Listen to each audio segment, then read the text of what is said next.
kalau mindset tapi pasti mulai zaman Nabi Adam sampai turunnya Nabi Muhammad hingga terakhir waktu kiamat tuh Imam Mahdi kayaknya juga tetap 100 ya. Tapi pola pikir, mindset dan sebagainya juga harus tumbuh. Gaji juga ya harusnya ya.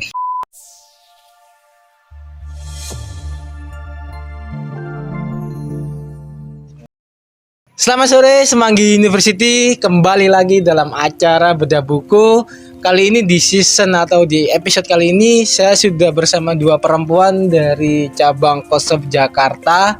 Mungkin di sebelah kanan saya, perkenalkan namanya siapa nih? Oke, perkenalkan nama saya Anggisa Fitri dari tim admin penjualan.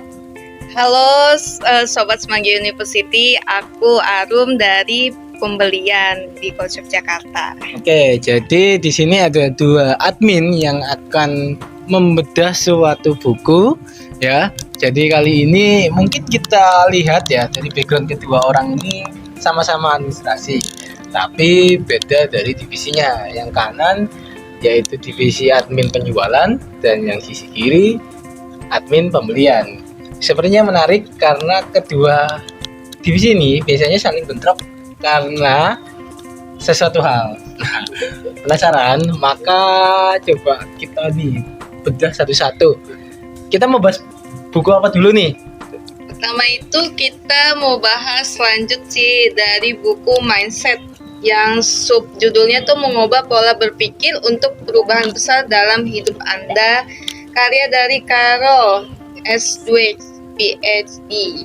Oke, jadi ini adalah bedah buku yang episode selanjutnya sebenarnya dari sebelumnya, yaitu judulnya bukunya itu Mindset, cara mengubah pola berpikir untuk perubahan besar dalam hidup Anda. Tapi kalau di episode sebelumnya itu membahas dari apa ya sebelumnya? Membahas dari yang sebelumnya ya, tapi kali ini kita akan bahas yang lanjutannya. Kita membahas dari yang subjudul apa ini, Mbak? Judulnya itu nanti ada bahas tentang kepemimpinan dan mindset tetap.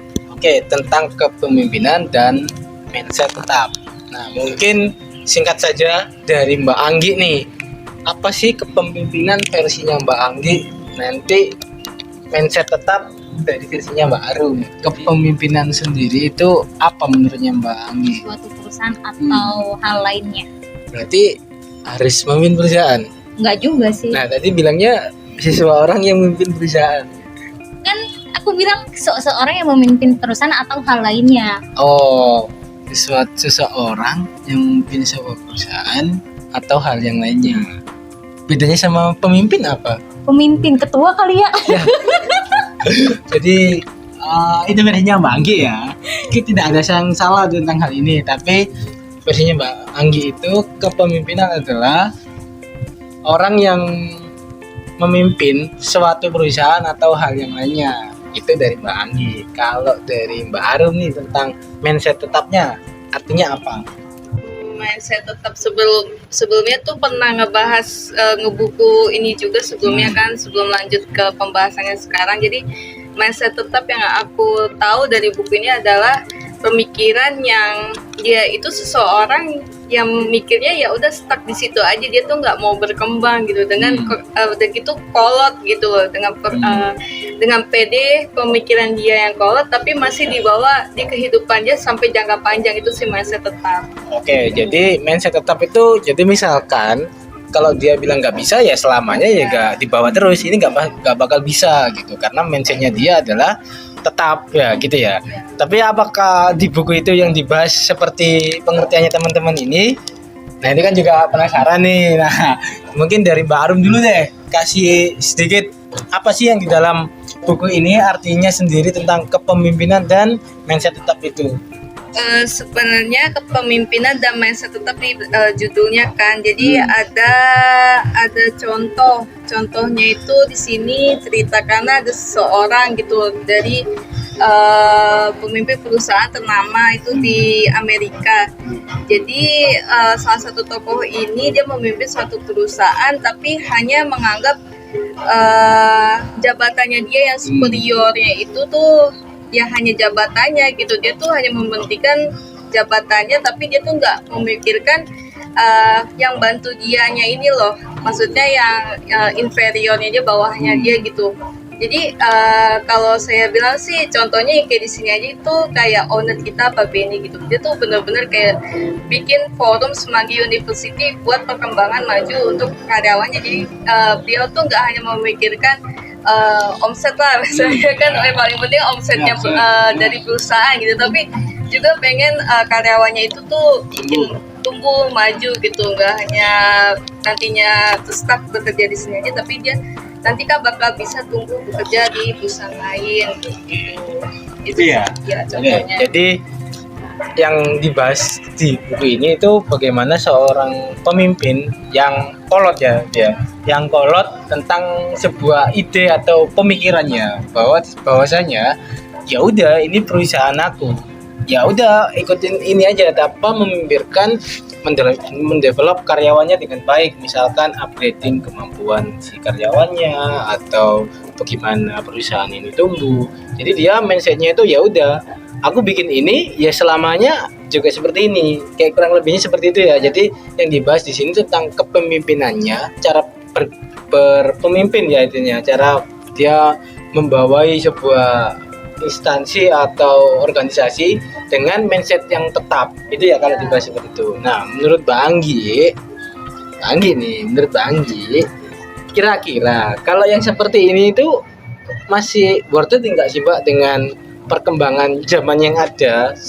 Kan sekarang udah zaman Gen Z nih, zaman sudah milenial, industri juga sudah 4.0, semua pekerjaan sudah hampir 30% digantikan oleh AI. Nah, itu menurut Bang Anggi masih relate nggak sih dengan tipe-tipe orang yang seperti ini itu? Nggak relate sih, karena kan kita zaman itu semakin ke depan semakin maju, semakin canggih gitu. Kalau misalnya kita masih pemikiran seperti itu tuh kayak bakalan ketinggalan gitu loh. Oke. Ketinggalan dalam hal apa nih? Dalam hal Lebih spesifik segalanya dong. gitu, kayak dalam hal kayak apa sih namanya, bidang teknologi gitu. Oh, gitu. Ya. Teknologi aja atau seperti apa nih? Teknologi aja atau seperti apa? Karena kalau ngomong teknologi kan sebuah alat nih ya. Nah, tapi yang dibahas ini tuh bukan tentang sebuah alat, tapi caranya atau cara berpikirnya dia gitu. Ketinggalan apanya? Ketinggalan segala halnya. Oke, ketinggalan segala hal ya. Jadi kalau dari Mbak Anggi dengan pemimpin yang mindsetnya seperti itu kurang setuju. Nah, baiknya seperti apa sih Mbak? Kalau ngikutin arus sekarang ini, kita jadi pemimpin atau jiwa kepemimpinan kita mindset tetap itu gimana sih? Biar nggak seperti itu. Biar kita nggak tetap terus. Nah, kayak di buku ini kan dibahasnya kolot ya, dia pemimpinnya kolot sekali, nggak mau berinovasi, nggak mau upgrading dan sebagainya. Nah kalau menurut Bang Anggi baiknya seperti apa untuk zaman sekarang? Jiwa kepemimpinan yang dia mempunyai mindset yang berkembang lebih tepatnya. Karena kalau yang tadi sudah dijelaskan oleh Mbak Arum kan mindset tetap itu dia akan stuck di situ aja. Kalau misalnya berkembang kita harus kita punya inovasi yang lain, punya apa sih bahasanya, bahasa Inggris aduh gue lupa sebenarnya. Pokoknya dia berkembang gitu, kayak nggak stuck di satu tujuan. Oke, itu ya menurutnya Mbak Anggi. Kalau Mbak Arum sependapat nggak dengan Mbak Anggi? Pendapat iya gitu kan, untuk yang sebenarnya untuk jangka panjang tuh karena kehidupan kita makin berinovasi, mindset tetap tuh bakal kalah dengan yang namanya tuh mindset tumbuh gitu kan. Yang dibilang tadi aku contohnya kayak Pak Benny punya ngedirin grup Semanggi University tuh sebenarnya tuh Pak Benny punya mindset yang tumbuh gitu, yang berkembang gitu kan, dibandingkan dengan yang mindset tetap. Karena mindset tetap kalau kita ngomongin atasannya suka cuman bisanya nyuruh-nyuruh, cuman bisa nyuruh-nyuruhnya ya hasil yang dikerjakan dengan bawahan, tapi yang dapat apresiasinya tuh dari orang lain malah jadi ininya atasannya gitu, dari luar, dari pihak eksternalnya gitu. Jadi yang dipandang tuh cuman dia aja, tapi bawahan-bawahan yang ngebantu dia tuh enggak.